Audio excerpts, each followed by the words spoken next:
مساءكم سعيد.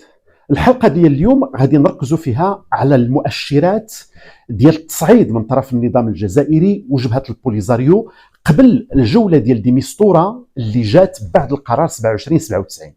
كما كتعرفوا على ان هذا القرار هو اللي حدد واحد المسار ديال السلام في المنطقة ديال شمال افريقيا، وهذا المسار هو لتجنب مسار الحرب، لأن الخيار أو المسار ديال الأمم المتحدة هو بطبيعة الحال لإنهاء النزاع.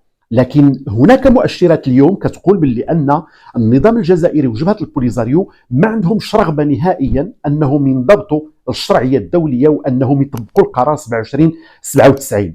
علاش؟ لأنه قبل ما يبدأ أصلا دي ميستورا الجولة ديالو في المنطقة من أجل تنزيل بنود القرار ديال 2797 ودفع الاطراف الى العوده لطاوله المفاوضات، كانت هناك واحد تصريحات كثيره من طرف المسؤولين الجزائريين ناهيك بطبيعه الحال على الرسائل اللي صفتها جبهه البوليزاريو مؤخرا الى رئيس مجلس الامن اللي هو المندوب الدائم لسلوفينيا.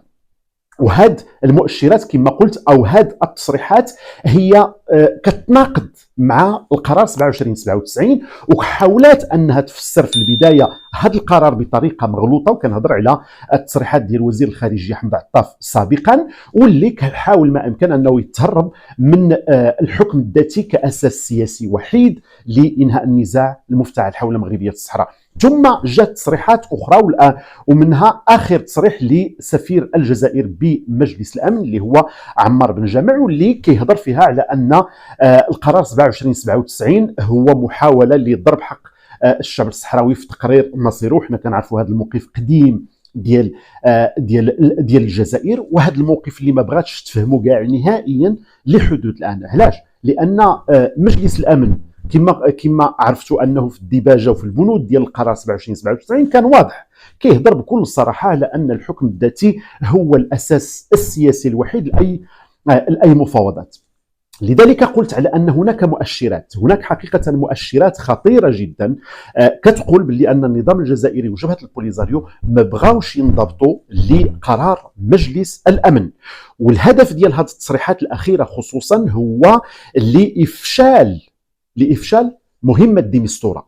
على شنو هو الاشكال اليوم؟ الاشكال اليوم هو ان هاد الطرفين بجوج هما في مواجهه مباشره دابا مع الامم المتحده. علاش؟ لان المغرب خرج من هاد عمليا بعد التبني ديال القرار 2797 المغرب خرج من هاد الصراع المباشر. دابا واش غتنضبط الجزائر وجبهه البوليزاريو القرار ديال مجلس الامن اللي كيقول باللي الحكم الذاتي اساس سياسي وحيد، او لا غيبدا الاصطدام؟ وحنا كنشوفوا اليوم باللي ما كاينش خيار امام النظام الجزائري الا انه يفشل المهمه ديال دي ميستورا. والا فشلت المهمه ديال دي ميستورا كما كتعرفوا غادي فشل للمسار الاممي، وهذا كيهدد المستقبل ديال بعثه المينورسو في اقاليمنا الجنوبيه. لماذا؟ لان النظام ديال الجزائر عارف او لا اعجز على انه يصرف موقف مغاير لديك الشيء اللي كان كيقولوا دائما في العقود الماضيه يصرفوا داخل الجزائر. علاش؟ لان اولا كاين صراع بين النخب اللي كتحكم النظام الجزائري، وربما غادي نشهدوا تصفيه حسابات بطريقه او باخرى داخل مؤسسات الدوله. ثم كاين هناك كيفاش غادي يصرفوا للشعب اللي حاول يقنعوا لاكثر من 50 سنه باللي وجود عدو خارجي سميتو المغرب، وباللي ان الشعب الصحراوي خصو دوله في جنوب المملكه المغربيه.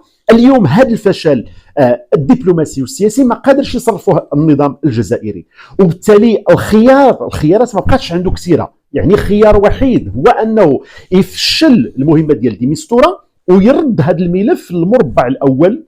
وهذا الامر بطبيعه الحال فيه مخاطر كبيره، لان احنا الا كتذكروا هذه سنتين كان السي ناصر بوريطه كان هضر على مؤشرات كتجر المنطقه لحرب على مستوى منطقه شمال وغرب افريقيا.